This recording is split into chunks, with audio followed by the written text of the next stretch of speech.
The following podcast is a deep, shallow dive production. And you're gonna love it. Okay, let's go.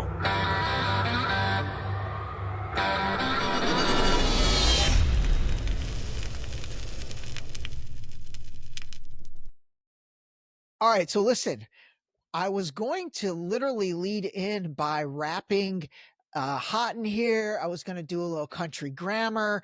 I was going to hit a couple underlay, mommy, EI, maybe some Air Force Ones. And then when I logged in and I see JD Mass is waiting in the waiting room, I was like, this motherfucker was never on time when we did business, but he's on time now. So, all right, listen, everybody. Today is honestly a extra special episode for me today, because not only do I have somebody that I think you guys are totally going to enjoy, but Jesse JD Mass is also a very close personal friend of mine.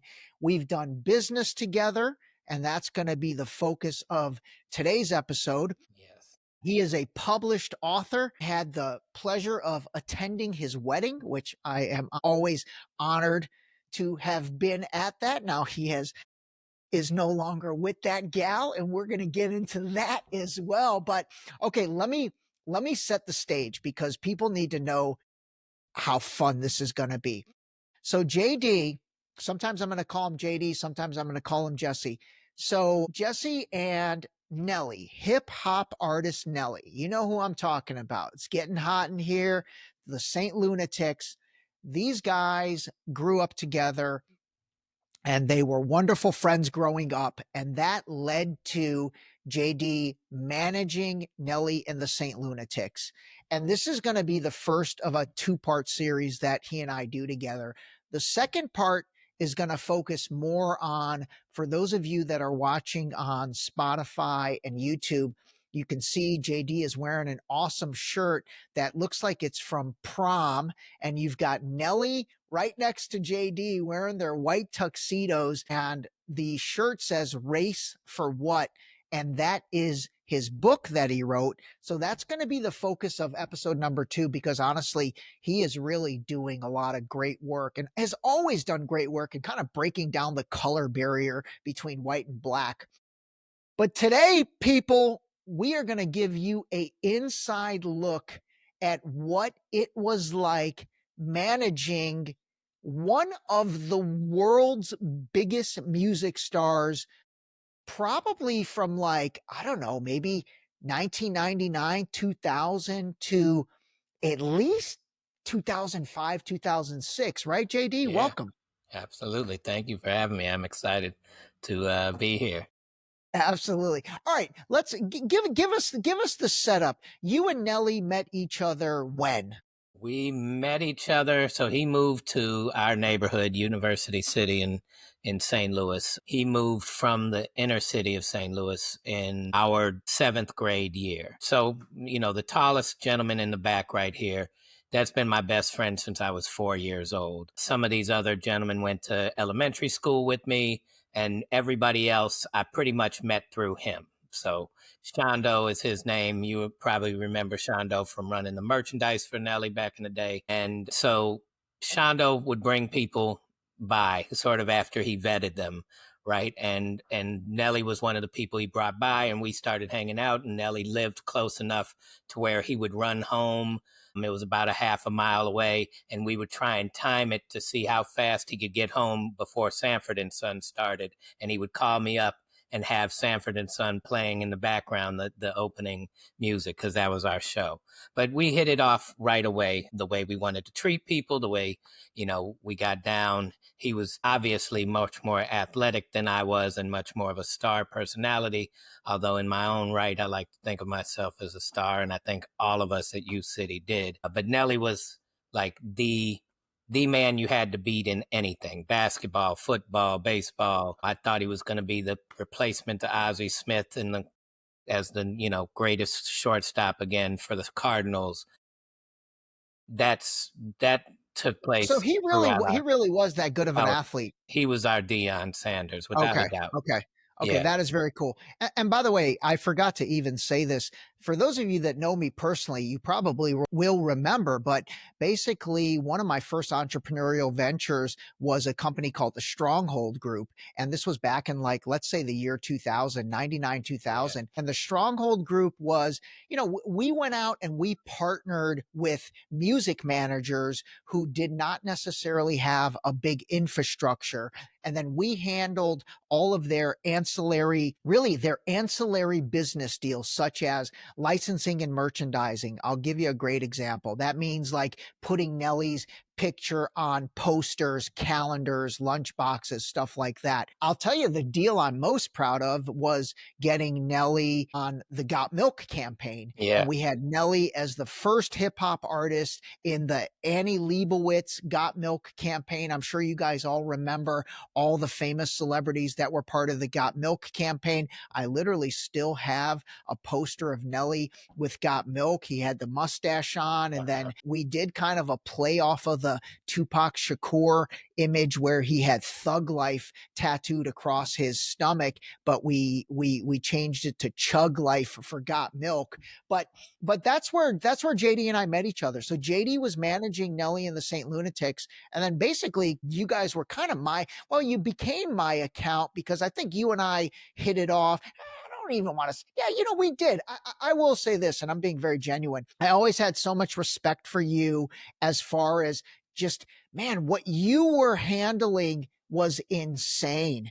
And the infrastructure was insane and it was chaotic. So for all of you that are not watching this on Spotify or YouTube, so JD's a white guy, and Nelly and the Saint Lunatics and that whole crowd obviously is predominantly black. Yeah. So like, I always loved that. Like, I always like, this is so cool that like they've got a white guy as their manager. And then when I learned, that you guys had been friends growing up and all that, I mean, that's really where you and I's relationship, flourished, because I would bring you the deals, you would take them to Nelly, and 6 weeks later we'd get them approved. But okay, I should have laid that foundation as well.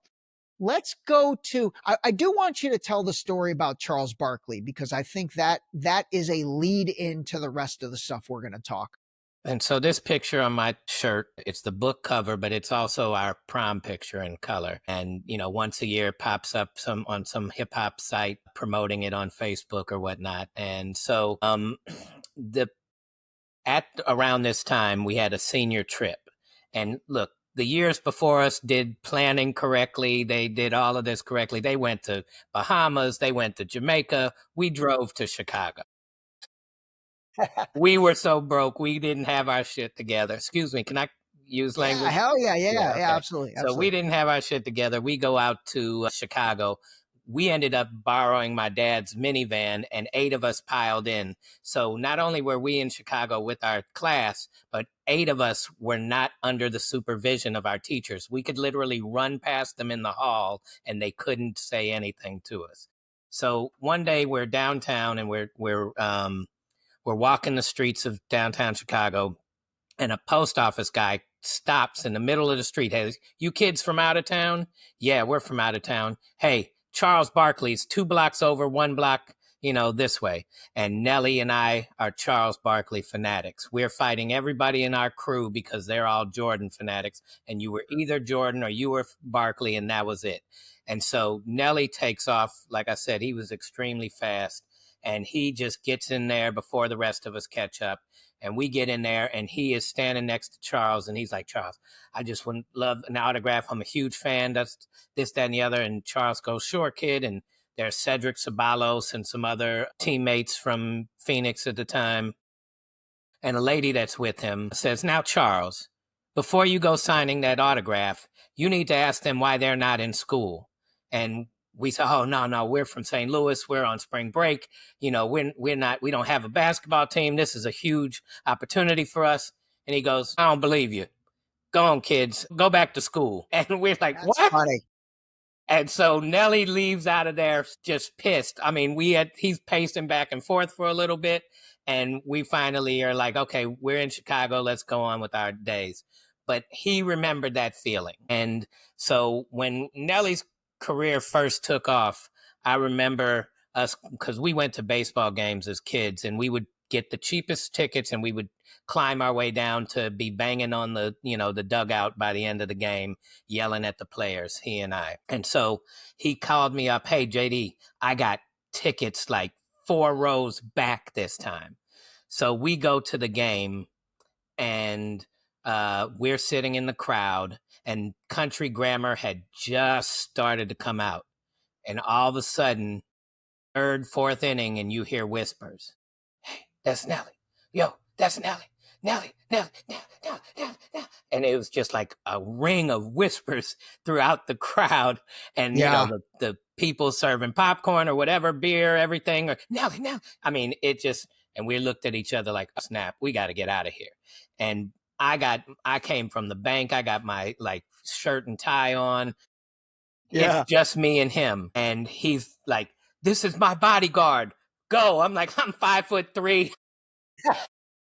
I'm the bodyguard. Oh, shit, we're in trouble. But we tried to leave, and he tried to sign every single autograph. It took us 2.5 hours to get out towards the outside just to go to our car. And it was a madhouse around us, just crowds, women coming up. I don't even know who you are, lifting up their shirt, sign my chest. And my God, wow. At that moment, we were like, okay, from going from not known at all to being able to walk in anywhere to this chaos, this is going to be huge. And so some of the things that you were saying, we didn't have that 500,000 sold album and then a couple million sold album. We came out with Country Grammar that ended up selling 10 million albums, right? So we didn't have the chance to even learn the industry first and then, build our infrastructure and then come. We had to, I was the manager when I met you somewhat, but I was really business manager in the sense that I was really there to help with entrepreneurial endeavors and tie those things in. And then the managers were like, hey, I'm in my basement and I'm getting calls from GM and this is ridiculous. Can you help us structure our business? And then we formed a partnership together and tried to grow that. And so, I speak about it in the book, but that was actually one of the ways that I lost a little bit of trust from Nelly is I went and formed that partnership with some of the other managers without coming to him. And he had hired me specifically to do his entrepreneurial things. So that's a quick summary. That's great. And actually, I feel like the way Charles Barkley kind of dissed you guys probably impacted Nelly, where he's like, I'm never going to diss my fans. Right. And honestly, I love that. Okay. So this is what I think is going to be fascinating for people. So you guys literally, kind of were an overnight sensation with Country Grammar. Mm-hmm. How did that even happen? Like, did you get a demo, or did they get a demo into somebody's hands who got it into somebody's hands that all of a sudden it got to Jimmy Iovine or whomever? How did that happen? So the shortest version of his story is there was a hip hop, I won't say convention, but it was definitely a party every Memorial Day down in Cancun, Mexico at the time. And we went one year, I want to say it was 97 or 98. It might have been 98. Anyway, right around then. And Nelly goes, I'm going to get a deal out of this. And he and the Sane Lunatics are together. And he goes down there and he meets the Brat. And then somebody from the Rough Riders camp that was part of their security ended up in the same hotel room, same floor as us. And we just developed this relationship with him. Fast forward, all of a sudden, this new hip hop clothing store pops up. And this guy met his soon-to-be wife, who was relative to T Love or something. I'm pretty sure it was T Love that she was a relative of. And now he's in St. Louis, and we go in just to see the store, and it's him. And Nelly and him reconnected, and he's like, I'm gonna take you guys down to, and he started taking them places, and they went down to Jermaine Dupri's party. Now, I'm not with them, so I don't know all of the details, but from what I understand, in the party, they gave their demo to Mace. And Mace was being managed by Kuda at the time, and Mace was hot as could be, and Mace kind of tosses it I don't know you guys, but Kuda, who did For Real Entertainment, was like, wait a second, there's something about this Nelly guy that just has this charisma. Let me go check out this demo. And Okay, Kuda, okay, hold on 1 second. Let me just explain this for people that are not as fanatical about hip hop as I was at that yeah, time. So Mace obviously was like the young hot rapper that came up through Diddy. Diddy, yep. And we're gonna talk about Diddy a little bit later because man, I gotta get your opinion on all that stuff. But really, Diddy broke Mace, and Mace was huge. Mace was absolutely huge. I remember that. So what you're saying is Nelly gave that to Mace. Mace kind of blew it off, but Kuda, and I remember, I think it's Kuda Love, right? Yeah, Kuda Because Love. I remember Nelly putting that in the lyrics. I Yeah. forget what song, but literally in one of the lyrics is like, oh my God. Anyway, Kuda's in one of those lyrics, and I remember. Okay, so Kuda was like, he had his own like small label that was he managing Mace or Mace was signed to Kuda? Either it was, I think he was Okay, managing him though, but okay, okay, he okay. somehow was involved in Mace's career. And was it Country Grammar that Kuda listened to? It was the So track Country Grammar? it might have been, although I want to say that they sort of did it. So Country Grammar was a Saint Lunatic song that Yeah. all of their verses, and Nelly was like, man, if you guys delivery, how about you check this out? And he kind of he used his sing-songy voice to redo that song, right? Okay. And Okay. so they created the Country Grammar. It had a different hook at the time, but it was, those words. But yeah, somehow in that process, either with Kuda or through Okay. that demo, Kuda heard that Country Grammar one. It was And like, at that time, they were pitching the Saint Lunatics, yes. right? It wasn't Mhm. just Nelly as a No. solo act. It was the group, the Saint Yeah, it Lunatics. was the group. Okay. And All right. All right. I just wanted to get everybody up to speed on that. And then Jermaine Dupri, the other JD, yes. he always was the other Yes, JD. sir. I obviously he was huge back then. So really these guys at the time kind of got in the mix with, I would say, a big faction of hip hop. You've got Diddy was big, Jermaine Dupri, JD was big. And then obviously, I think at that time, Jay-Z was big, Eminem was big, 50 Cent, maybe that was another faction. 50 came after Nelly. So yeah. 50 came after Nelly. Yeah. Okay. All right. So basically Kuda is like, okay, I see something in this. And then what happens? Yeah. And so Kuda flies, he calls Nelly up and he flies him out to New York. And he says, look, group hard to sell. There's something about you. And we can Wow. make it so that we can bring everybody along. And Nelly had to go back. And I remember having tough conversations with him about having the tough conversation with the Ticks. Yeah. And he went and had that tough conversation with the Ticks. And everybody kind of finally came on board with, we're going to support you. We're going to do this together. The deal that was ended up cut with Universal was Nelly's album had to do 500,000. That would guarantee a Ticks album, and all of their individual contracts as well would kick in from that. And so that was the original setup for the way that they did it, and they worked, together. Like I said, I wasn't there on that part. I was there when he came back, and we knew Country Grammar was going to be special. How special? We just knew it was sounded good. Okay.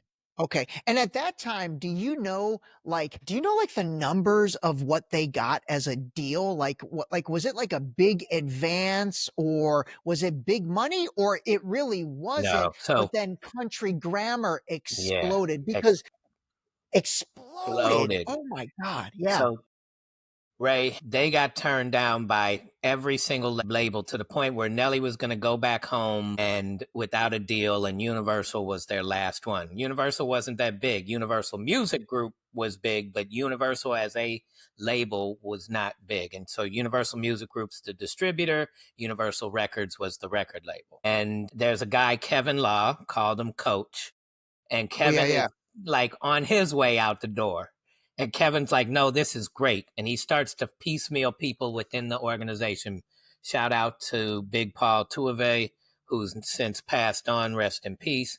But Big Paul was, promoting on the West Coast, and Big Paul was very instrumental in getting behind Nelly. So there were like some key people in there that were saying yes. And this was right around the time where the transition was no longer do we sit around the table, listen to music, and go, who likes this, who doesn't? It all became part of the numbers, right? They're doing numbers, let's sign them. They're not doing numbers, let's not sign them. And so this was that transitional period, and he kind of snuck in a little bit through that transition. But Kevin Law Okay. had to go to bat for him, and Big Paul did too. And so, no, there was not much of an advance. There was nothing from that side. And once he signed and they produced the album and it was set to go out, then the publishing gave him like a small $75,000 advance or something. Okay. I want to talk publishing in a second. Oh my God. Can you sing a verse of Country Grammar? I can't remember what it sounded like. What did it sound like? So going down, down, baby, your street Yeah, in the Range Rover. Range Rover Street. Okay, there we go. Shimmy, shimmy, Cocoa Yeah, Puff, listen to me now. Okay, there we go. yeah, I wanted to plant that in everyone's head. Dude, Nelly's had so many big tracks, I big know. tracks. Okay. All right. So Country Grammar explodes. How many did So it do? 10 million? yeah, it did 10 million. Check out Universal hated Country Grammar, the single. Did Okay. not want him to launch with that. He fought and the Ticks fought. That has to be the one that we launch with because that one says who we are. Yeah. And so they didn't want it. They gave him a shit budget for a video. He did this, hood video near on the block that he grew up in, and got local clubs that were already supportive of him to kind of let him come in, and did this really cheap video, and then the video blew up, and then they were like, all right, we got something here. And I remember being at the bank and going down to the video shoot with one of the other people in training for commercial lending at the time with me. And, we're down there in suits and ties, and it's all these guys down there from the inner city and gold teeth in their mouth and do-rags on their head and everything else. And, he was a little uncomfortable. I was more comfortable because I had known the people, but I'm still coming down there. We still look like the feds coming down to see what's going on in the Yeah. hood kind of thing. So That's hilarious. That's hilarious. Okay. So things are blowing up. Nelly obviously becomes kind of the lead. The Saint Lunatics are still in the mix. And I feel like, I didn't meet you guys for a few more years, but from what I remember, it's almost like from the beginning, there was animosity, right? There was probably animosity from the other Saint Lunatics. And I remember it was Ali, from one, that's Murphy the one. Lee. Ali was the one. Okay. Was the one. I remember. Yeah. I remember that. So Okay. Talk us Ali's the through only that a one little. that's not from U City.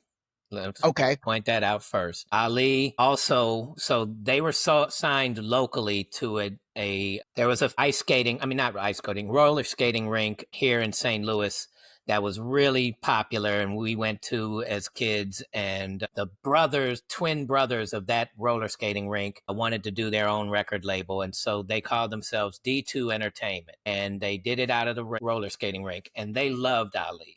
They thought he was fantastic. And Ali, for all intents and purposes, taught them how to write rhymes better. And he was their kind of leader in this. He also got them to change their religious views and things of that nature to a 5%er. So he had a grip on the Saint Lunatics at one point. But he also operated from a very scared standpoint. And so he signed an agreement with D2 Entertainment and got the rest of them to sign. When Nelly took the agreement to my father, who's an attorney, came back and said, hey, this is what the agreement says. Let's not sign it right away. And they were all like, well, we all signed it.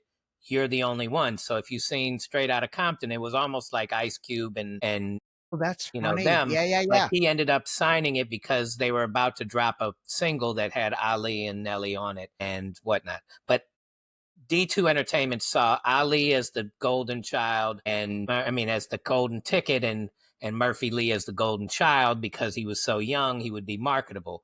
They didn't think much of Nelly. They allowed Universal to buy him from them for about $75,000. That might have been where the advance went, so to speak. And so they hung on to the rest of the Ticks until that deal kicked in, but they let Nelly go. Like, Universal's stupid. What they want Nelly for? And so That's okay. So that Nelly was on Universal Records, and then the Saint Lunatics stayed with D2 contractually contractually. until they hit that mark. Yes. Okay, got it, got it. All right, and then when did so Country Grammar is already big, and then I forget, was Hot in Here the next one? When No, did so things just there go was a Saint bonkers? Lunatics album called Free City because City Spud had gone to jail, and so they called it Free City. And so that came out. That went at least one times platinum, if not two. And then they came out, started working on the second Nelly album, and followed that up with an Ali and Murphy Lee album as well. Okay, okay. Was it where when was Hot in Here the one that Yeah, really put him on the map? that Or was Ride With Me? Ride With Me was Yeah, big too. Ride With Me was the third single of Country Grammar. That Okay, really lifted him into another stratosphere. But you got to yeah. think, when he came out first week, having had no prior time on anybody else's album, or on anybody else's songs, or artists get usually brought out in that manner. Oh, we'll bring you out on a Lil Wayne song, or we'll bring you out on somebody else. Nobody heard anything about Nelly till Country Grammar. So Country Grammar was first. EI was second single, so that even continued to bump up, and then Ride With Me. So the first three singles, and then Batter Up was the fourth single, and that really introduced the Saint Lunatics as well. Got it. Yeah, that did introduce the Saint And Lunatics. Dude, so those first three singles were all banging. I mean, bangers. those are bangers. I'll tell you what, after this, I'm gonna create a Nelly playlist in my Spotify, man. Yeah. I gotta get back in touch Yeah. with my I roots. listened to it the other day and was like, wow, this really was good. Dude, bangers. But Yeah. Ride With Me was great. That actually, Ride With Me is the one where he mentions Kuda Love's name. He mentions Courtney, me and Courtney B on a flight to Yeah. NYC or something. Yeah. God, I know all these lyrics. Okay, so at this point, then you have become part of the management team. You guys officially kind of became the management team. I remember it was you, Tony Davis, T Love, and then I believe Courtney was involved Courtney too, right? B. It was And the then, three of you, Courtney well, B. it was a fourth one, but he was the road manager, but his name was Yella, Yeah, and yeah. Yella was the Okay. road manager. And so we all, again, Courtney B didn't grow up with us, but Courtney knew Ali. They went to high school together, and Courtney had already started his career in the music management kind of world. So he was Okay. out in New Okay. York. Okay. So three hit singles off of Country Grammar. You've moved to a second record. When did the money start getting ridiculous? Well, I remember, so Nelly started, you remember two-way pagers before, the Yeah. little flip up Yeah. screen? That Yeah. was the coolest thing in the effing world to us, I'll right? be honest. I think two-way pagers was more a black community thing. Okay. Like I personally never had it. That's funny, actually, if you Oh think my about God, it. we loved it. So I'm at Yeah, the yeah, bank, I'm in a cubicle, I'm supposed to be learning commercial lending and being a yeah, credit analyst. I was the worst credit analyst in the history, but everybody knew I was going to make a good commercial loan officer because I was schmoozing all the bankers. That's a whole nother story. But I'm in my cubicle and Nelly is texting me. I want to do a shoe store. I want to do a nightclub. I want to do yeah, yeah. a workout, a gym, a facility, a da da da da da. I want to do all these things. I'm like, dude, I got a 9 to 5. I can't help you with that stuff. And Yeah. so he calls me up. I'm at a party. My mother threw parties for the neighborhood sometimes. And he goes, JD. So mind you, first week we came out, we're number 3 behind Eminem and Britney Spears. By the fourth week, I think it was the third or fourth week, Country Grammar's number 1 on Billboard, and Eminem and Britney Spears are right behind him. And he stayed number 1 for a long time That's because, insane. like we said, EI came out, and then Ride Ride With with Me me. came out Yeah. after that. And so he calls me up. He's gone platinum by 3 weeks, and he calls me up and he goes, JD, I got my And, first and by the way, going platinum, for those that don't know, I believe that's selling 1 million million. records, Right. right? Okay. So first 3 weeks, he was roughly around 300,000 plus sold. So by the third week, he goes platinum. And at the platinum mark, Universal cuts him a check for $1 million. And he calls me up and he goes, I'm the first to make the million for the hood. And I go, and my dumbass was like, I knew you were going to be the first. And he was like, don't do that. And I was like, you're right. Congratulations. Sorry. Ah, You know what I mean? Like, yeah. and so he called me up. He goes, got my Like, check. do you mean he didn't want you kissing his ass, or what do you mean by No, that? just like, don't jump into, I knew this. I told you so. Okay, Like, dude, got it. Okay. we did it though. Like, honor the fact, like, appreciate that we did it. And I was like, you know what? You're right. I do. Congratulations. He was like, thank you. Now, quit your job. And I was like, He said that. yeah, He said, quit your job. yeah, quit your job. I'm going to match your current salary. We're going to build this thing. Let's go. And he picked Yeah. me up, and he also wanted to buy me a car at that time. I speak about this in the book. I lost a little bit of trust in this move as well. I wanted somebody to help me. This was growing so fast. I needed some help. And I don't know if you remember D Denham, but D Denham went to our rival high school, but he was at St. Louis U with me. And I called up D. We were both in finance. And I said, D, I can't pay you squat, but I can finance this car and use some of the money that Nelly was going to pay for the car, and I can pay your salary to come help me. And so I did that, but I did it in a way that was kind of like, I know what's best, instead of like, yo, Nelly, this is what I'm thinking. So I got a cheaper car so that I could have money to pay D Denham to come help me. And he was like, I didn't want you to get a cheaper car. I got a Monte Carlo. He wanted me to get a BMW. He was like, I want you to show like a certain level of prestige, that you're Nelly's manager. When you show up, I want them to see a certain level of car. So I do get that. And looking back, even if it was right or wrong, who cares? The way I did it was wrong for sure. Yeah. Okay. Right. All right. I appreciate you saying that. So, and it's important as we get down to, what Yeah. happened later on and whatnot. So, anyways, yes, we take off and it's chaos. And Nelly's managers come to me and are like, yo, we need help the same way you're helping him structure his business. We need help structuring ours. We'll double your pay. And I was like, nah, I would rather take what I would make from being a little partner in the businesses over to here, and let's kind of merge and form that. And we did that. And like I said, that was strike number 2 as far as the trust level goes. Not that this was a huge trust factor. I still had most of his trust. And again, that became, down the line kind of an issue with some of the others who wanted to either be Yes. him or be the man next to the man.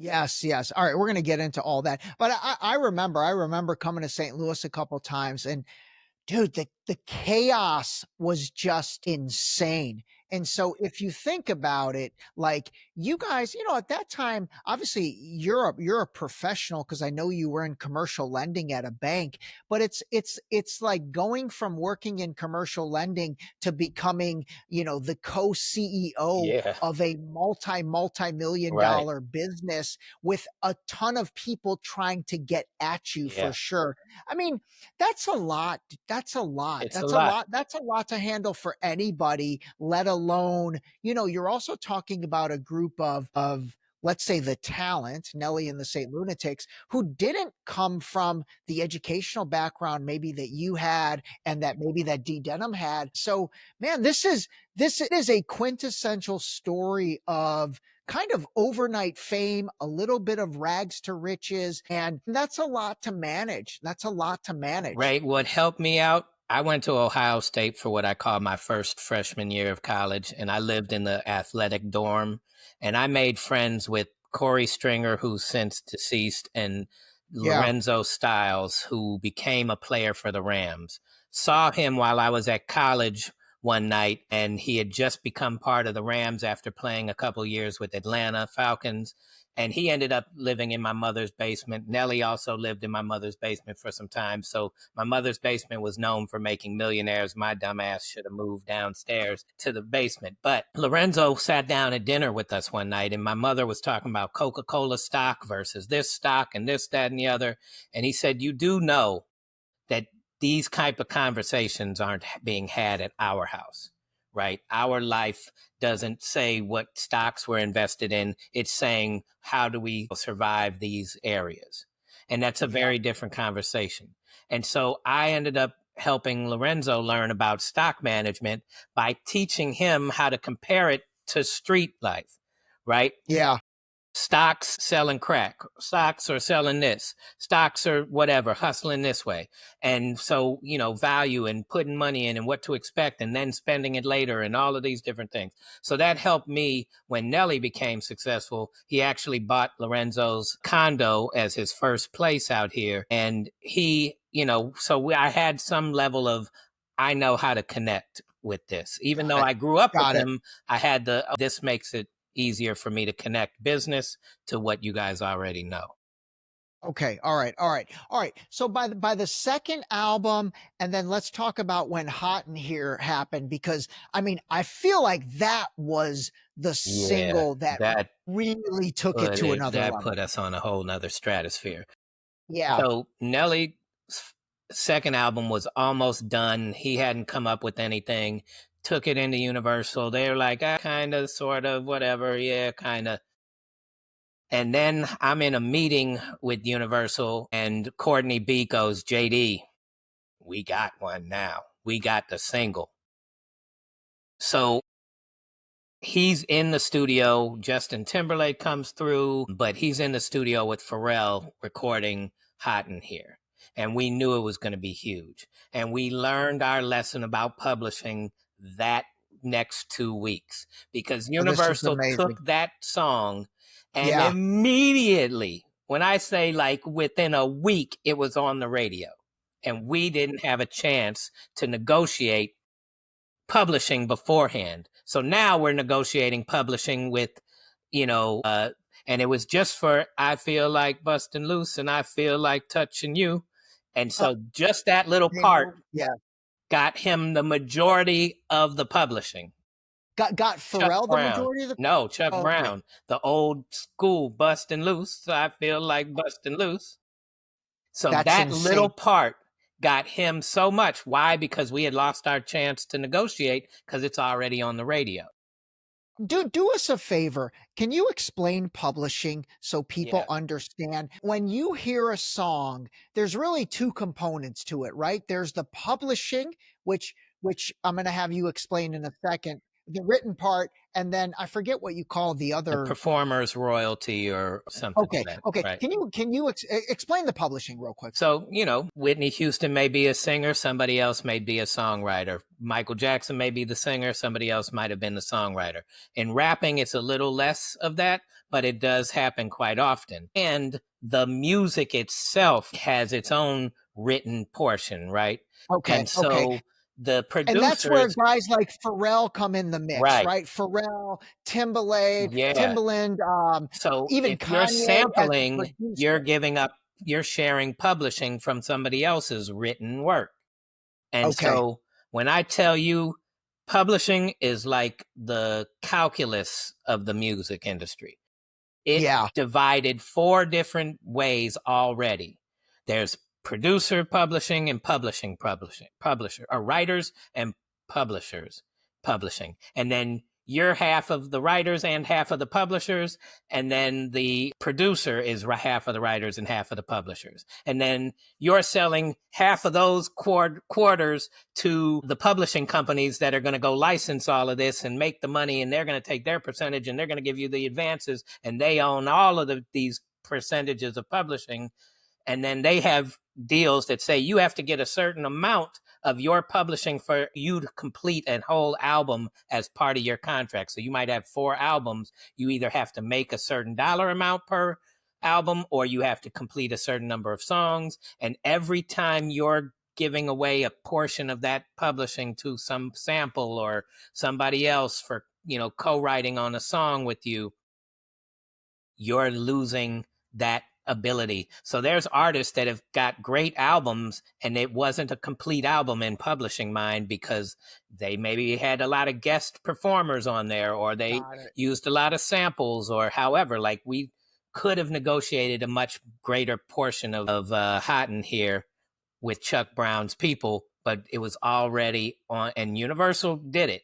right? They don't care Got it. about our So publishing. They don't they have any knew. stake in our publishing. Yes, yes. But they obviously knew they probably had a hit on their Yeah, for hands. sure. So that's when they rushed it to the radio. And really, that publishing pie that was sliced up, what you're saying is you guys got a much smaller piece of that pie than you should have. Sure, absolutely. Okay. And then when people talk about the master record rights, is the master rights the publishing and the No, performance? it's It's just the like, performance. It's just the recording rights, right? So okay. the actual voice and music on the actual recording. So publishing is actually much smaller, but it can be relicensed out at a much greater rate and Got it. whatnot.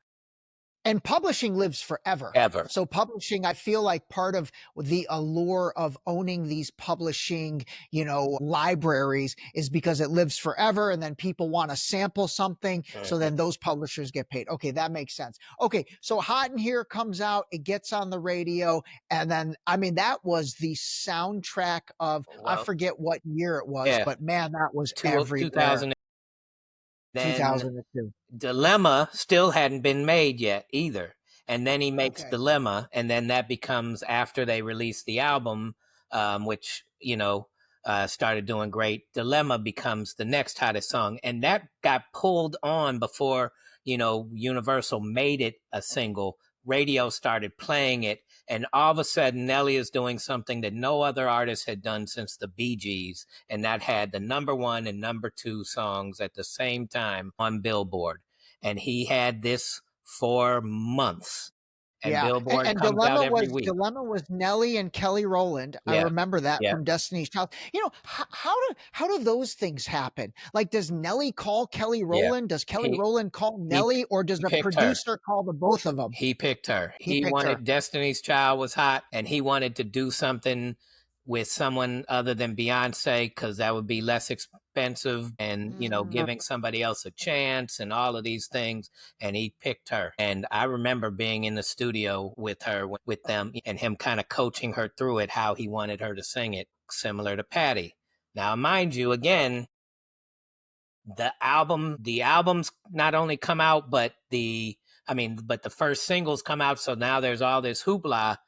Patti LaBelle has a sample on Dilemma. That's Yeah. right. So now we got to pay Patti her publishing.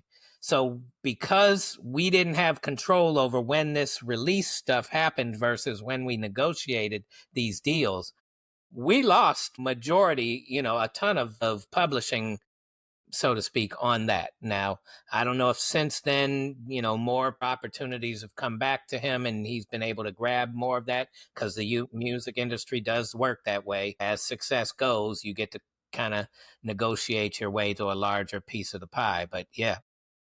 I got you. Okay, so at that point, you guys are a crew at that point. Yeah. Like you're a player in the music industry. You're big on the charts. What's the relationship with the other folks in the music industry at that time? Like, especially like Diddy was huge then, Jay-Z was huge, Eminem was huge. Was it cool? I don't remember Nelly having any beef with any of those No, I mean, guys. there was like but a little bit of like, Eminem said something and people Yeah. could take it as whether or not, and then Nelly got on, whatever that MTV show was and said he eats M&Ms, he doesn't, mess with candy and all of that. And, Oh yeah, I remember but that didn't really go anywhere. Jay-Z and him were cool on a peaceful note, but Diddy had him and Murphy Lee on Shake Your Tail Feather for the Bad Boys 2 movie. And that song, blew up. That was a great song. That was a great Shake Your Tail Yeah. Feather. And Nelly and Murphy Lee were awesome on that. I love that. And so that relationship started at that time, right? Okay. And so Nelly's going to, he was invited to Diddy gatherings. And there's pictures that if he was being at least a few, but he's also starting to be mentored by Diddy. And at this time, I remember that. At this time, we launched Vocal as early as we could. I was not a fan of that relationship from the jump. And then it got called on to kind of try and get us out of that relationship. And You Nelly were wanted not a fan of the Vocal relationship or the Diddy the relationship? manufacturer licensing deal that they Okay, ended up. okay. I want to talk about the business stuff in a second with Vocal and then NASCAR, I Yeah, remember as well. But let me ask you with Diddy. I mean, I have to ask this because of obviously sure. everything that's going on with him. Like, what did you notice back then? Was there anything weird or crazy, or was it just like I he's wasn't Diddy? privy to the parties. I Okay, didn't even okay, see the okay. pictures that were questionable until after I had left. What I I was got you. pissed about was, and we get into this, Diddy helped, according to Nelly's telling me, Diddy was starting to guide him as we were looking at our partnership for Apple Bottoms to take us to the next level. Because Vocal went so bad, Nelly wanted to manufacture Apple Bottoms in an entrepreneurial way. He just had never been an entrepreneur. He never had this much money. So the idea of the risk and being involved in the business really wasn't suited for him. And we should have done a licensing deal, but we don't find out until we've invested more money than he wanted to. So In, in it, in apple in bottoms, you're Apple saying, Bottom, right? right? Okay, all right. Let me get everyone up to speed on this. So Vocal was Nelly's clothing line that came out the gate. If you guys remember, maybe you don't. And I think the Diddy relationship at that time. I mean, Diddy had Sean John, so Sean John obviously was a huge clothing line. But I do think they licensed Sean John out. So Puffy wasn't the manufacturer. He wasn't taking inventory. He was basically created intellectual property with Sean John and then marketed the hell out of it. Sounds like you guys did that with Vocal, but maybe picked the wrong manufacturing or master licensee partners. I should have negotiated that deal. Damn it. Yeah, I you would have weren't done a better around back job of that. then, but Yeah, I wasn't around back then. But then with Apple Bottoms, which by the way, always goes down as one of the most hilarious brand names for a women's clothing yeah. line because it's kind of shaped like a woman's Yeah, butt, which Nelly is used to kind of say shaped like apple an bottoms, apple and he bottom. would do like this every time he said it, which I mean, it's like to your apple listeners. bottom jeans, Yeah, boots with the fur, yeah, with the fur. Dude, this is like a behind the music. This yeah. is fantastic. Okay, all right. So with the Diddy stuff, just to bring that to a close, because I don't really want to talk too much about that. But you didn't necessarily see any of No, this insanity. my gripe with the Diddy situation was Diddy was advising him on how to handle and make decisions with the apple bottoms situation, and Diddy never came to the office and talked to us.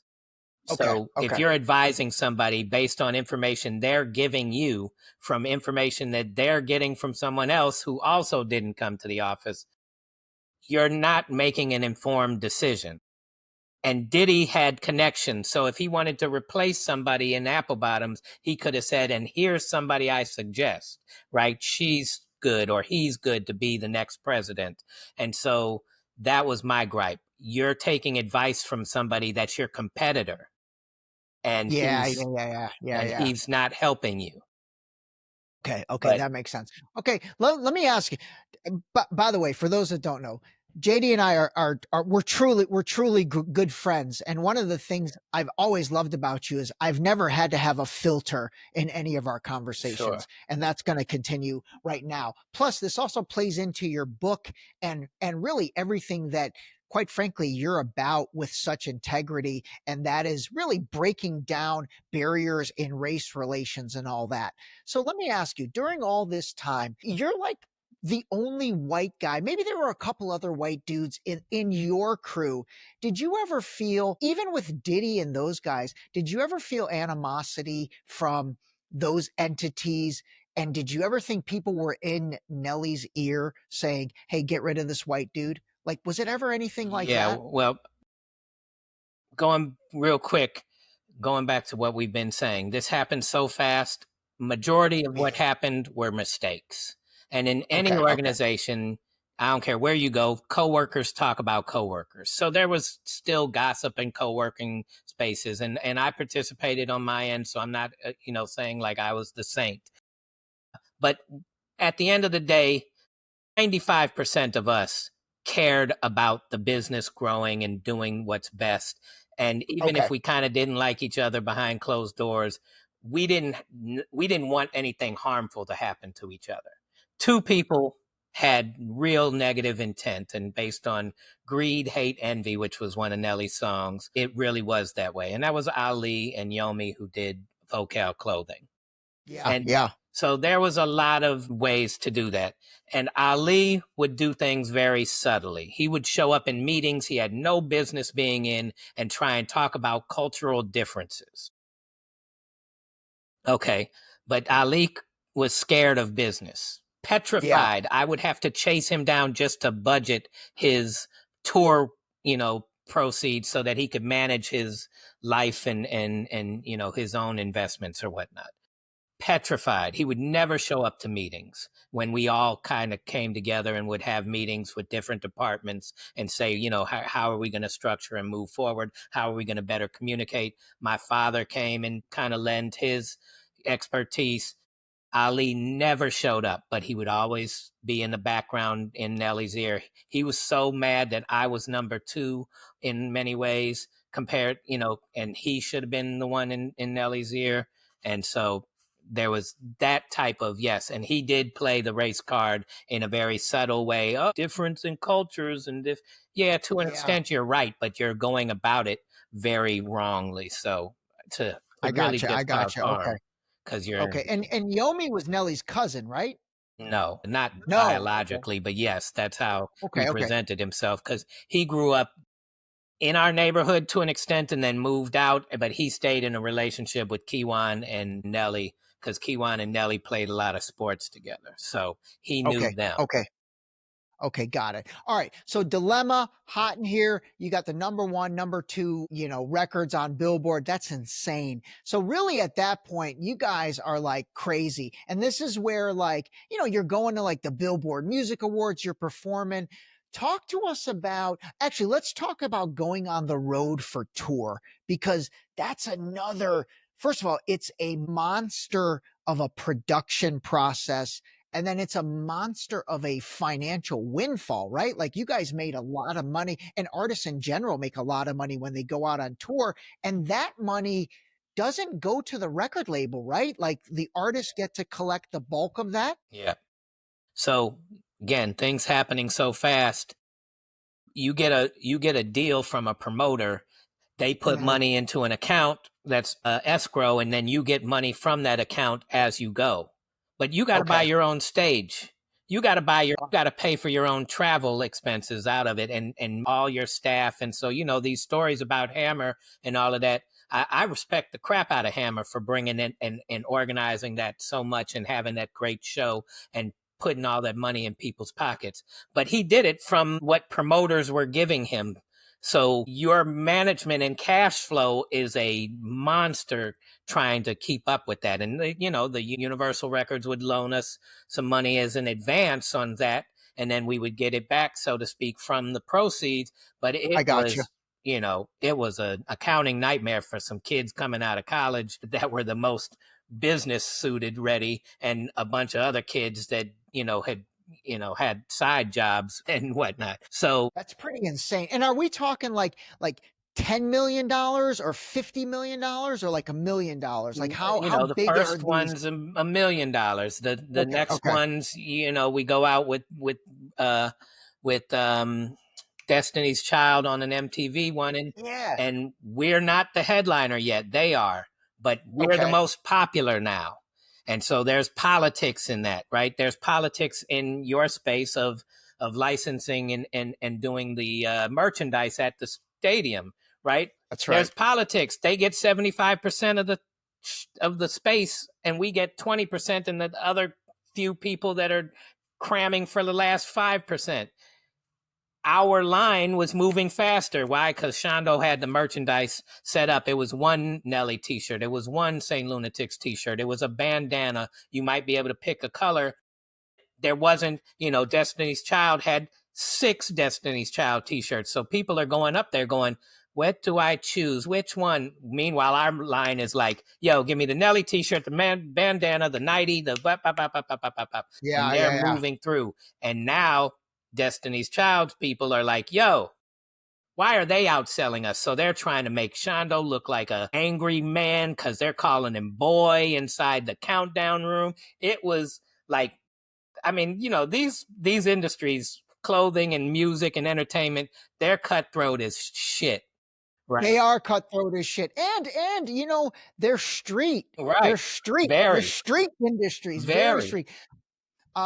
Actually, this is so funny. Had I remembered, I should have the bandage on my face right now during this entire interview. But what the hell was that? What was the Nelly Band-Aid? So he tells a different story. From what I remember, something had happened on his face, and he had his very first major magazine cover shoot. And I remember him going to me and like, JD, I got to figure out what to do with this. I can't do it. There's not enough makeup in the world for this shit. I'm gonna make watch. And he put it on and he goes, I must do it for Free City. And he puts this on last second, right before, I don't know if it was Vibe or something like even bigger, but it was his first magazine photo shoot. And then that became his thing that he had made. He was like, I'm gonna make it a trend. Let's see how many people follow along and do this.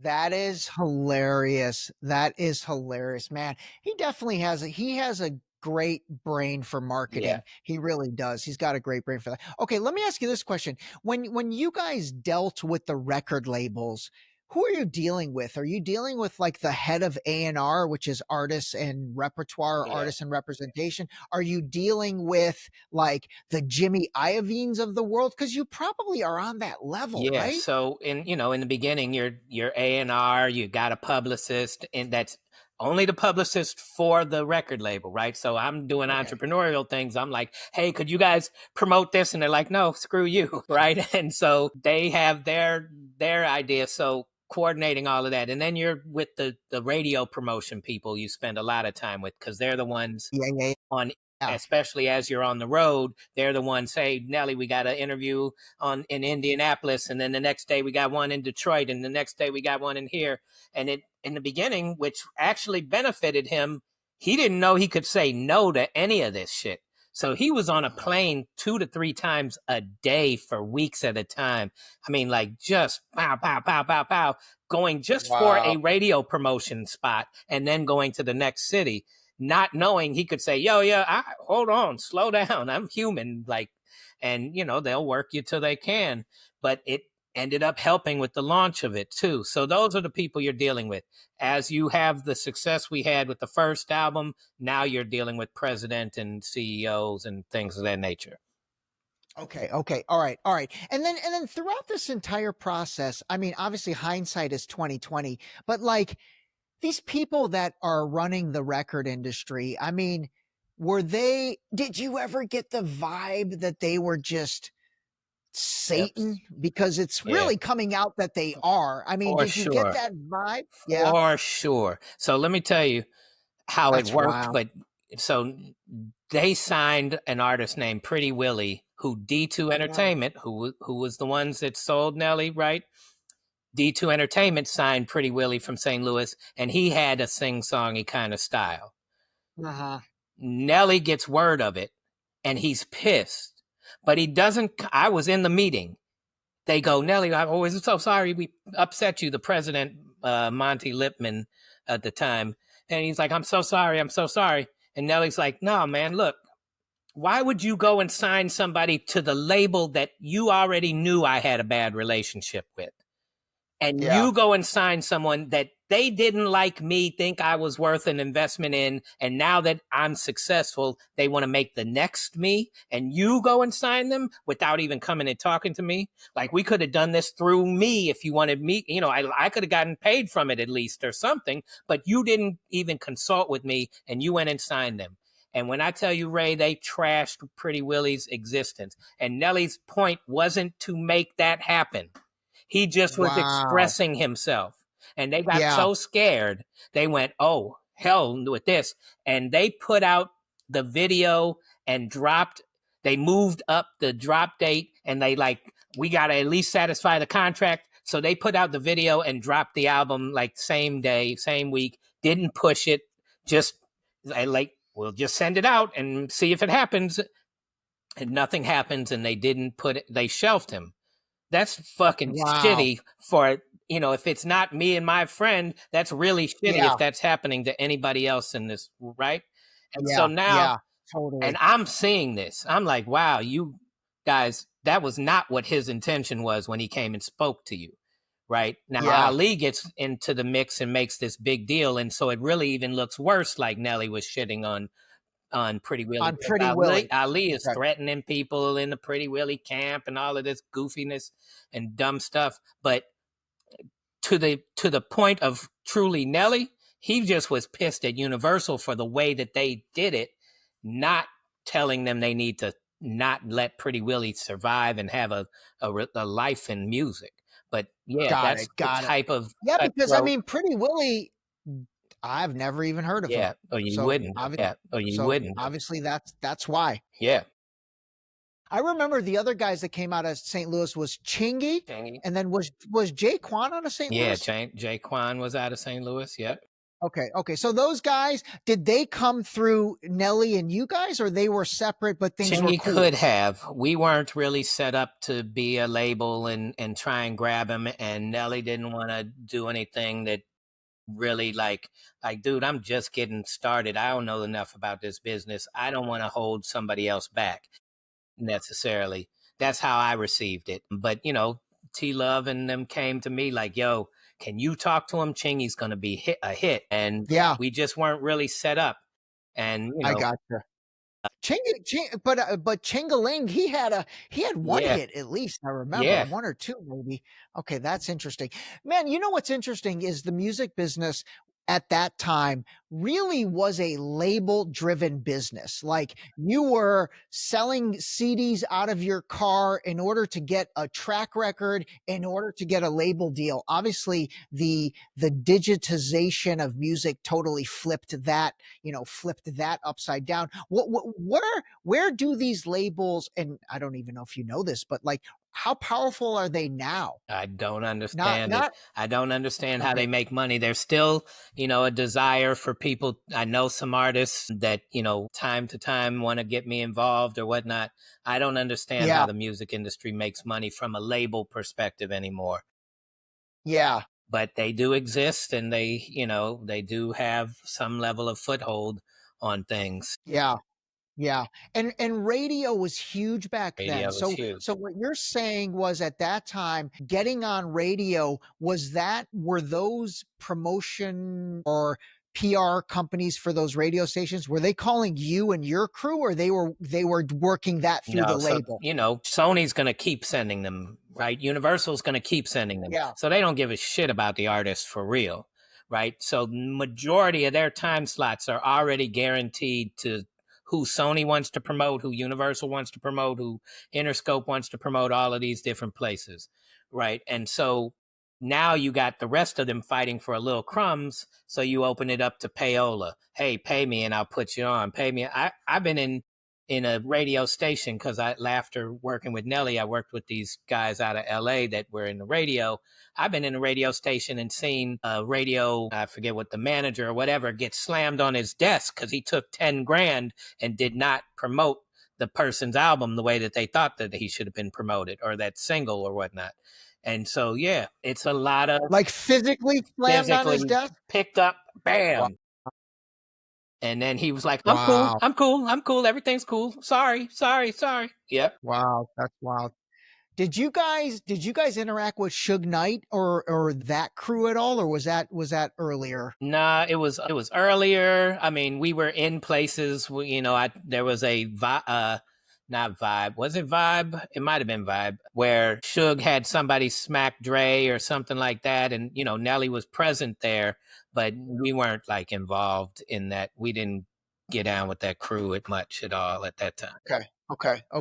All right, let's talk about, oh my God, this is super fun. Okay, let's see. What do I want to get into? Let's get into that NASCAR thing, because I think a lot of people might even remember that. So Nelly was one of the first, again, hip hop guys, black people. I mean, Michael Jordan's involved with the NASCAR team now, but you guys, I forget if you bought a Craftsman truck team or you got involved. Like, talk us through that, because that kind of was a disaster. That is my biggest costliest learning experience was Okay. All getting right. into NASCAR. And Courtney B brought something to the table. There was a young black driver named Tim Woods that needed some help, but talent-wise was definitely great. And he was in the Craftsman trucks area.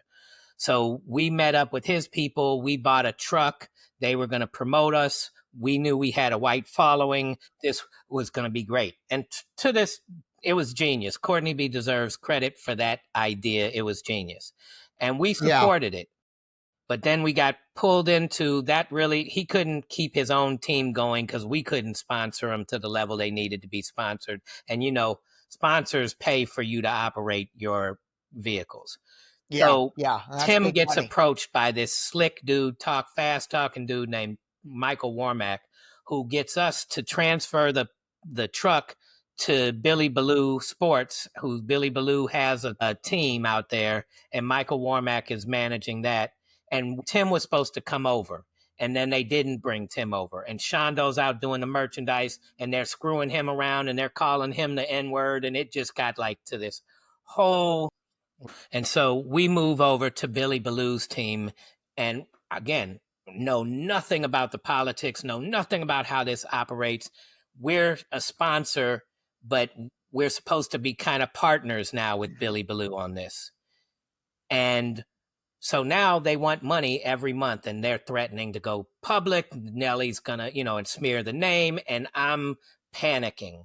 And so I'm sending them a little bit of money every month to keep them on ice while we start to build this. And I'm meeting people who have a better understanding of how to bring money into this, and they're starting to set up to help us. But really, the setup is to help us next year, and we're kind of screwed. And then Vocal was on, we were promoting Vocal, and Yomi gets involved, and he promises that we will keep going. And so now it's all of this mess in behind the scenes going on where they're constantly threatening us, and we're constantly trying to find more people to invest so we don't have to invest. And it was a mess. And then Michael Warmack gets us to buy the team. Yeah. And it was a shit contract. It was like a hollow, buy the team kind of thing. And, lawyers, everybody, we all kind of got taken. Well, that, as I learned more, a lot of people end up entering NASCAR that way, so to speak. Yeah.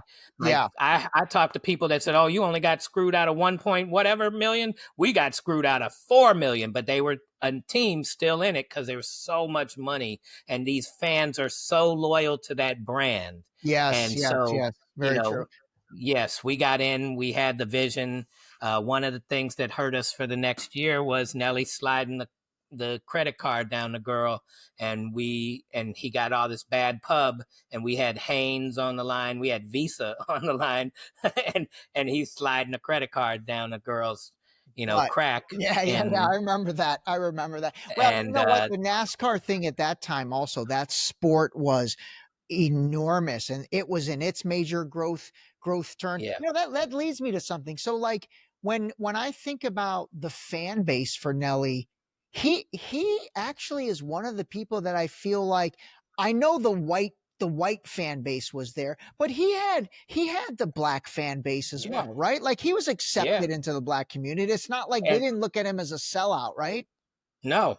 And this was, that was the problem with why he did that tip drill video. Mm. His business model, and we didn't have the terms business model back then to speak on it like that, but his business model was, JD, I'm making music for the women and the children because they're the ones that buy the CDs. The men, they'll come along because they want to impress the women and the children. Yeah. But I'm making money. I'm making CDs for them. So when this show comes on late at night and it's, all these freaks and whatnot, these independent labels are using sex to sell and get a label deal. You didn't need to do that. Yeah. So we're launching Apple Bottoms, and we got the NASCAR thing going, and we're operating on a whole nother level of business, and we're buying into the, the Charlotte Bobcats with Bob Johnson at the time, just a small piece so we could do that. And you come out with this song swiping this girl's tail, and you're trying to raise awareness for leukemia for your sister, and Yeah. it goes terrible, and then you defend it. And that really, was when women were like, up. I think his double album would have done great if you didn't change your point of view about Nelly as a human before listening to it. Got it. Got it. Okay. That swiping thing, was that in a club or something? I don't remember all It the was details on of the that. music video. They were in somebody's backyard in Atlanta, and it was all these strippers involved, and they were, throwing money around, and it was everybody's in the pool and all of that. And one of the women told him eventually, like, hey, you could swipe your credit card. That'll be funny. And Oh my so gosh. I remember him defending it on some like panel discussion about hip hop, and him going, but it was her idea. Yeah, I had plenty of ideas. You told me no. You could have told her no too. So, you can't get away with that. It was your career, buddy. Yeah. But yeah, Yeah. Okay. All right.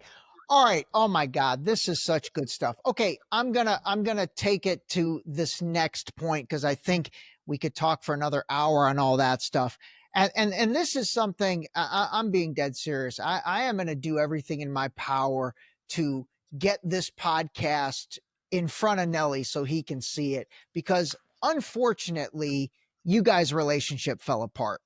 And yeah, so I just want you to share whatever you're comfortable with in terms of that. But I do think it's important, yeah. and I think it's a cautionary It's a tale in great many ways. cautionary tale. It's a great learning lesson, Okay, right? all right, Certainly floor is yours. paid my price of tuition. I better have learned my damn lesson. There you go. There you go. Um, so apple bottoms. Is an idea. And we met Leslie, who became my wife, Yeah. who we invited to run Apple Bottoms as she was selling on the West Coast for Vocal clothing. But her father comes from manufacturing, and so she had an understanding of the industry. And Nelly wanted to do this, and we put together an idea. We would put 500 grand in, and then we would sell it off and get investors, and we would build this thing up. Mind you, there's two people, one of which who really wanted to do the clothing business in Yomi and the Vocal team that were really hurt by giving Leslie this power. Mm-hmm. And so there was a lot of behind the scenes things that made some of this struggle with raising money. We would talk to investors. They would come behind us. It wouldn't be true what they said, but the investors are like, I'm staying away from that. I love the product. I'm not getting involved in a messy situation like this. And so it took longer than we would have liked. And then we went to her father for a manufacturing partnership. Mm-hmm. And we thought her father was partnered with a guy with major money in the clothing business. Turns out the major money was his brother's, and he was a flunky in his brother's eyes. We don't know this, but we signed this partnership. The other thing was cultural differences. And this is why cultural business is important, understanding the culture of the business. We're in the hip hop clothing business. We sell to stores that pay cash. They can't get the credit, but they do pay. And they might have 20 stores, 30 stores in New York, all of these different, but they're not being factor financed, which is the financing of pre-sales, which is the financing of, saying I'll pay you in 90 days for you to deliver it today. They don't get that opportunity. So they're paying cash. So we have to pay cash for the product to get to them. This manufacturing partnership doesn't understand that. So they're like, those aren't real sales. Yes, they are. Yeah. That's millions of dollars in real sales. So we're fighting them tooth and nail, and then find out, well, they don't really even have the money, but also can't get the factor financing because our buyers at the time are cash. Yeah. And so we end up suing Leslie's father and his partners. And this is while the two of you are still married? While we're getting married. While you're getting married. You're getting married to Leslie and you're suing her father? Yes.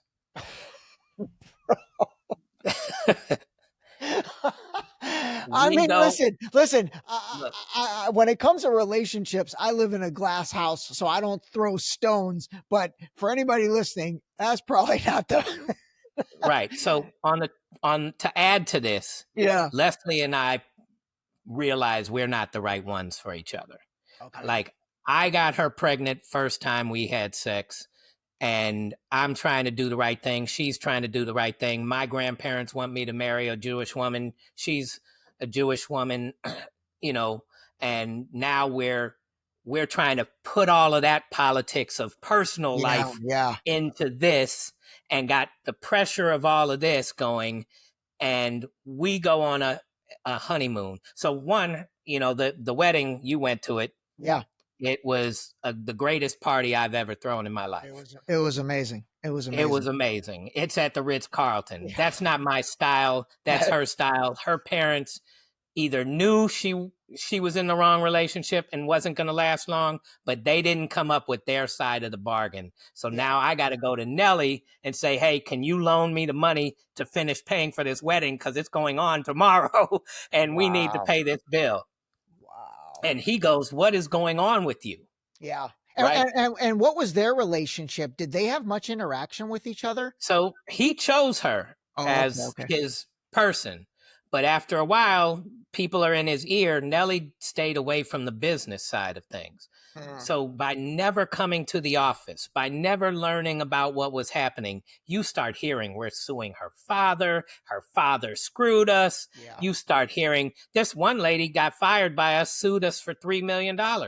Oh my It God. didn't go anywhere, but the lawsuit was filed. It was thrown out first time it hit the judge's, desk or whatnot. But he hears you got sued for $3 million. So all of these things are starting to pick up. We go on our honeymoon and are gone. Like, we got a beautiful honeymoon. We're on the boat, a private boat on these islands and all of that. We got no signal, Ray. Yeah. So all of this shit is going on. There's a coup going on behind us in the office, and Yomi Yeah. is leading the way. And Ali is dropping all of this information about, they're not the right culture. They do things differently, blah, blah, blah, blah. I allowed Leslie, because she had been working for $30,000 a year to build this thing up. That is not much money. I was supporting. So I ended up making a mistake of allowing her to purchase a couple of purses she wanted. She had expensive taste, and and classifying that as, we're doing our market research for what purses apple bottoms can become. Nelly gets word of it, and he's like, this woman is taking advantage of JD. She's doing all of this. Mind you, so many people had women, buying stuff, and, but I have a different level of expectation for myself. And I knew it, but I didn't know how deep it was.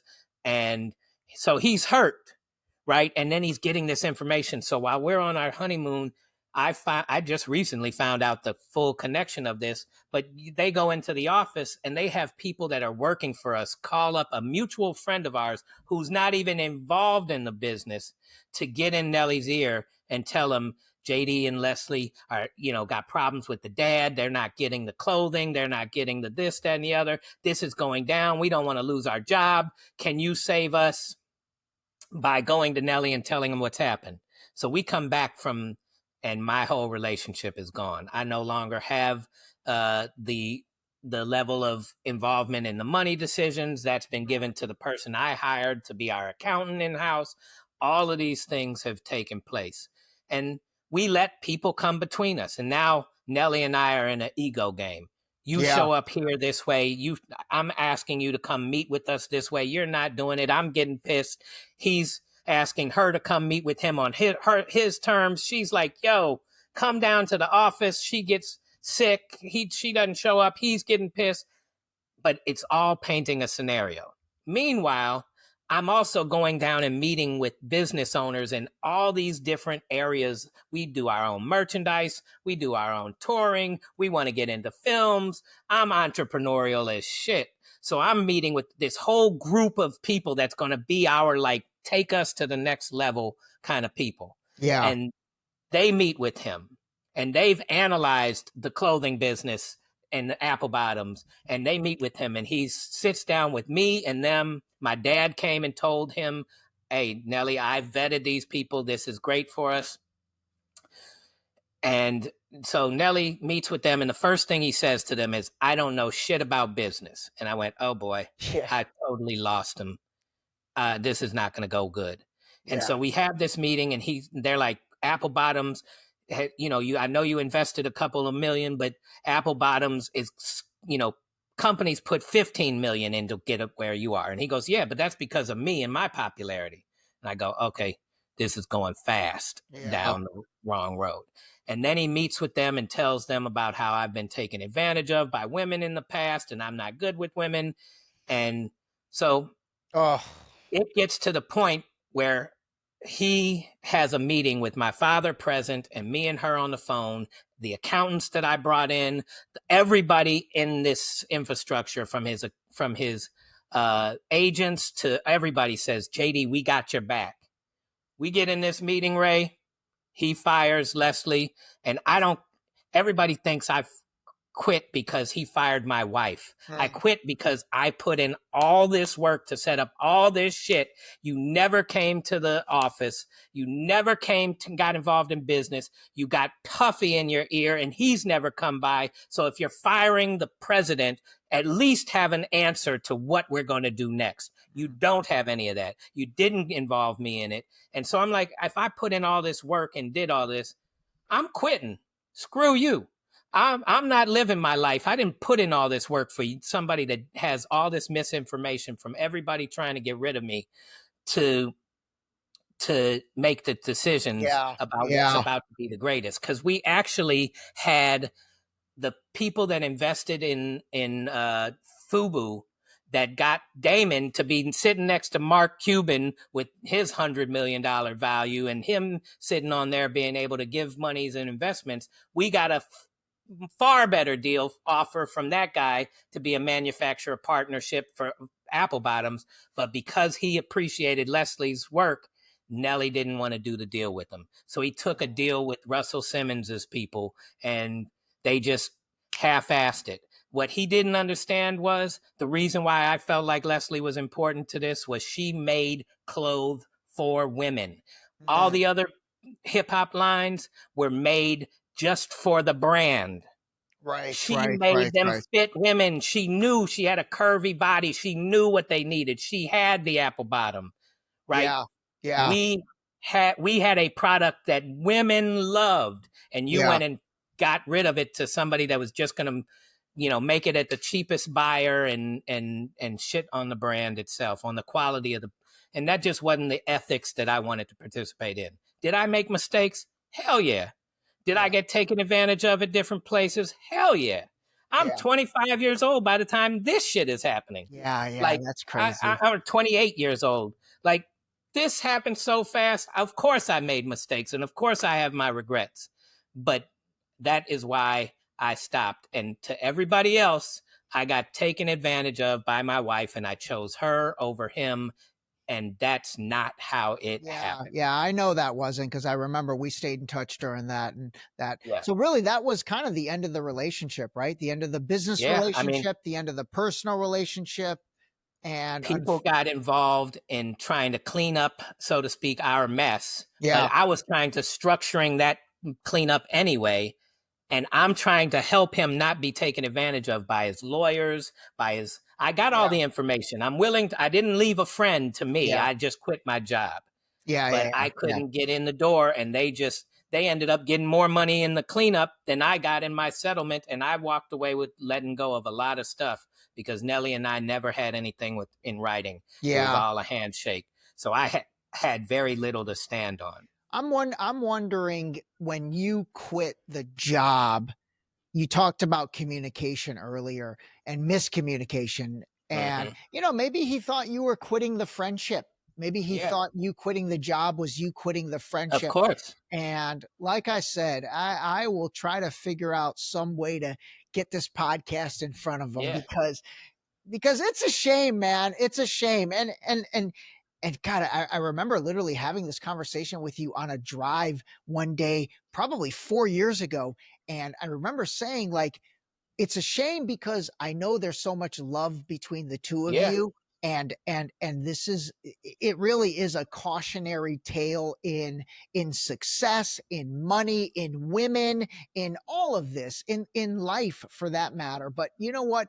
Hopefully, like I said, maybe this somehow gets to him and this can be a There's a bridge. level of uncomfortability between him spending time with me. Yeah. And Yeah. we tried it 2 years ago. I'm at a game. Pujols hits a home run. It's his last year. He comes and gives Nelly a double high five. I'm right next to him. And of course, the only time I'm on my phone with my son is when this happens. So I'm on TV on my phone next to Nelly, which was, if you knew me back when I worked for Nelly, that was what I was known for, was That's always what on my phone, right? yeah. So I'm like, how did this happen? But anyway, he also brought the person that took my place, who was working for one of the men that I told you was the advisors I was bringing on. Yeah. So this guy took my place, and he's at the baseball game with him and me, and it's been 20 years since we've seen each other. There was such a high level of discomfort at that Wow. game between Wow. them, and I'm comfortable with where I am. I would love to have some closure. I would love it Yeah. if we would move on, because I miss my friend. I don't care about that industry. Yeah. I'm happy as hell when I see him and Ashanti having a very joyous relationship. I love it. Yeah. Yeah. Love it. I know When you I do. see him and Kevin Hart having where he's breaking down some of this character of Nelly, and he's just himself as we knew him. My friends and I talk about this. Like, that little interview he just did with Kevin Hart, that was the Nelly we knew. Some of this other uptight and kind of keeping things too close to your vest, they're not, the world hasn't experienced the Nelly that we know. I That feel you on that. really, really fun loving, joyous. I told my mom before he made it, Ma, he's going to be the next Will Smith. And she was like, yeah, right. You guys need a job. Right. So there was that ability for him. And I love it when I see it in him. I am close with his father. He and I spend, every chance I get when I go into the inner city and I can go by his place, or we talk on the phone and stay in touch. I'm close with his daughter. I regret choosing him over her, really. Yeah. Yeah. Because I was teaching her tennis from 2.5 till about 6 or so when his career took off, and she should be Coco Gauff, before Coco Gauff. She should have Yeah. been the next Serena. She was an amazing athlete like he was. I'm close with his daughter and oldest son's mother, All so right. Well, let's see where the future can go. All right. Here's how I want to end this, because again, this is going to be a two-part series with you. Part 2, we're going to focus all on the book, but give us a tease on the book. Race for what? You've got the shirt, you're wearing the shirt, but give us the tease on the book so people know what to expect in our so next conversation. the quick tease is, my parents wanted me to be raised in and around Black culture. Through Nelly, oddly enough, I met a group of Hebrew Israelites that left the states in the 60s and went to Israel to form what became known as the Village of Peace out there. And they had a vegan diet and a peaceful, and I got to experience what real intentional cultural differences it was between that lifestyle and what we've been taught is an American Black lifestyle. And so from that, and then going into my doctorate, I learned about cultural development. I got a doctorate in organizational psychology to learn how cultures develop. And I wrote and came up with not only stories of my journey, but also 7 steps to healing the harms of our culture. And I'll leave it at that. That is fantastic. All right, everybody. Those 7 steps at healing our culture and race and all of that, we're going to dive into that in part 2 of this. But anyway, this has been This has been such a pleasant change Yes. in the normal geopolitics of Deep Shallow Dive. But you know what? It's funny. There's so many takeaways from this that could be applied to all the craziness that's going on in this world right now, and so many cautionary tales. But man, I appreciate you being so genuine. I appreciate our friendship that's been, well over 20 years now, and Yeah. Well, I looking forward to appreciate part you two. giving me the platform because Ray, I hadn't want to talked about this because I wanted to let it lie. I never wanted to cause Nelly harm. He went on to Nori's podcast and said that he gave a bunch of us a chance, and it just wasn't exactly the way he painted the picture, like we weren't capable. Okay. And I don't think he meant harm by it. I think, first of all, he was tipsy because Nori gets everybody tipsy. But it just made me want to respond one good time. And I'm so glad it's you that got that story because I I wouldn't have appreciate it, wanted to brother. go with anybody else. All right, everybody. Hope you enjoyed this. Keep calling a spade like my man JD, and we'll catch up with you soon. All right, Jesse, hang on the line. Yeah. This episode was brought to you by the new book Deep Shallow Dive Into You, available now on Amazon and Barnes & Noble in hardcover and paperback. Don't forget to sign up for our new mailing list on our website at deepshallowdive.com.